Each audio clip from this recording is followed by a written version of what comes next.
of goofing to see if it was possible.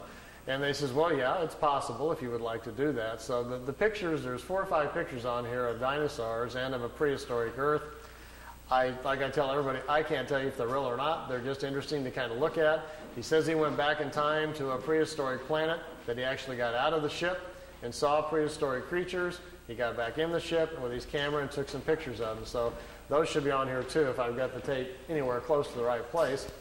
And then I brought with me, which I haven't shown in quite a while, just for you to see. It's a few minutes of the crafts flying in and zipping around a little bit. There's several different segments, and we can look a little bit at that. And then I want to go over some of the mind and spirit things. Okay. Last time I was up here, we talked about doing like a workshop on the weekends for people that were interested in more of the spiritual stuff. And we're thinking about doing one this Saturday, but that's not working out. So I'm going to go over a little bit tonight about what we do at the workshops, and I'll give you a taste of what we'll do. And then for those of you that are interested, we'll get together with Charles, and we'll come back up this summer sometime when we can get it organized. And then we'll do it on a weekend. We can do it 1 day or 2 day. If we do all of it, it takes me 2 days just to get through everything, if there's enough of you that are serious about doing it.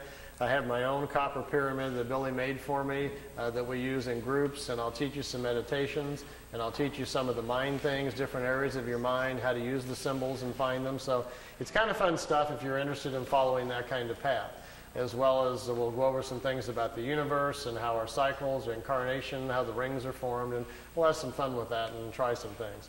So we'll do a little bit of that tonight. I'll go over it just a little bit. So let me see where I'm at on this tape and see if I'm anywhere close to where I want to be.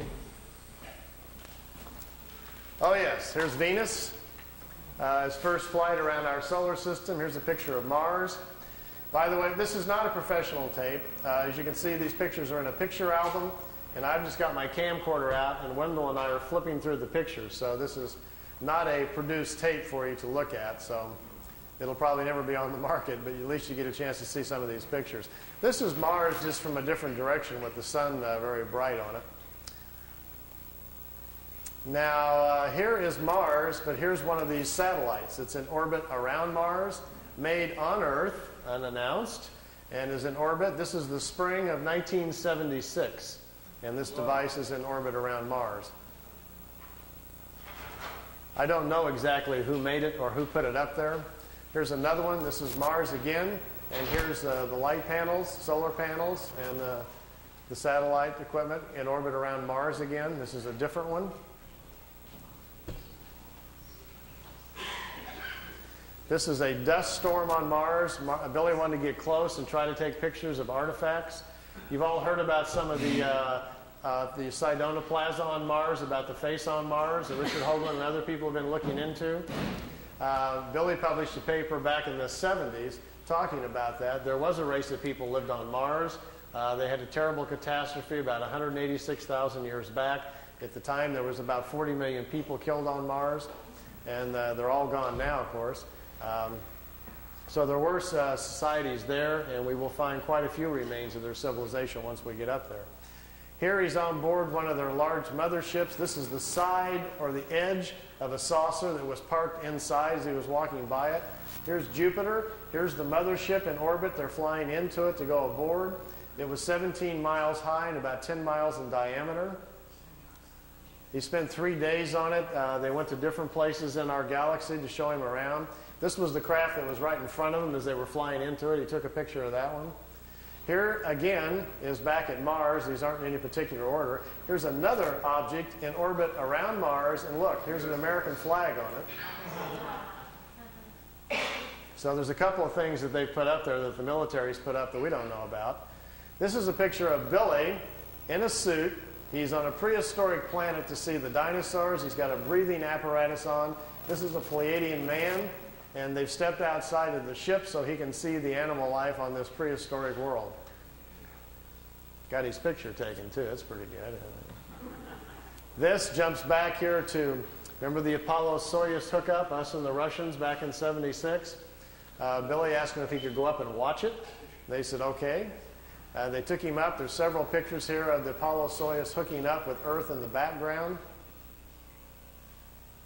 some of the wildest pictures he's got. I mean, just look at the vantage point. The planet's in the background. How else would you get this picture unless you were up there at that particular vantage point? Not a lot of people have that in their photo albums, you know. You can imagine that people at NASA would crack up, you know, if you... They'd probably find it a little hard to believe at first, but they don't have pictures like this. Here it is when it's just hooked up. There's Earth in the background, and here's the two capsules coming together. This is the top of the mothership. There's windows, but there was nobody in the windows as they came into it. We really missed out here. Billy shot, he said, 3 or 4 rolls of film inside the mothership, talking to people and going up and down the halls and so forth. He lost all of the pictures. They were all stolen from him. We've only got 2 or 3 of them left, and they're really practically nothing. This is a prehistoric Earth. They're back in time. That's Earth in the background. That's a moon in front of Earth, and he's looking over the surface of another moon. At that point, they told him there were 2 moons in orbit around planet Earth. We think we're about 60 million years back. Here's another picture over the surface. Neither one of those moons is currently the moon that's in orbit now. The moon that's in our orbit now, they say, has only been there around 5 million years. Look at this one. This is another piece of equipment in orbit around Mars, and it's huge. It's like a space station, and it's in orbit around the planet. It's also from Earth. We haven't heard anything about that, have we? Here's the dinosaur pictures. Billy's back inside the ship. And there's a viewing screen in the craft, and he says he's taking these pictures. Here's our first dino. He's got kind of gold-brown skin, got large hind legs, short forelegs, and a head that looks kind of amphibian, like a vegetarian type.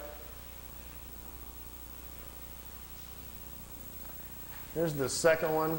There's a bird here apparently dropping some food or something. Is that Charles? Charles dropped his food. This one's pretty hard to see. Here's the head of some sort of creature crashing through some bushes here. It's hard to tell. I know it's probably hard to see these anyway from back there, but just the idea that someone could actually go back in time just really gets my brain going. There's a bird. There's his eyes, some pretty nasty looking teeth. The last picture after this one is the strangest of all. It's a plant that has an insect head. Billy calls it a plantum. They were trying to explain to him how the evolution of different life forms goes. How, for instance, here's a plant life when the plants are the food kingdom of the world. When the plants evolve to a certain level of evolution, then these lower order forms, here's a small head, and this head is part of that plant. There's these 2 little eyes. It's an insect, the beginning of insect life on the planet when the food kingdom has evolved high enough. There are 7 different stages, they say, of spiritual energies or creational energies on a planet that create the many different kinds of life forms. There's a transition from one kind to the next. Ours is the 7th or the last one. We have to wait until the animal kingdom has raised the evolution of the body material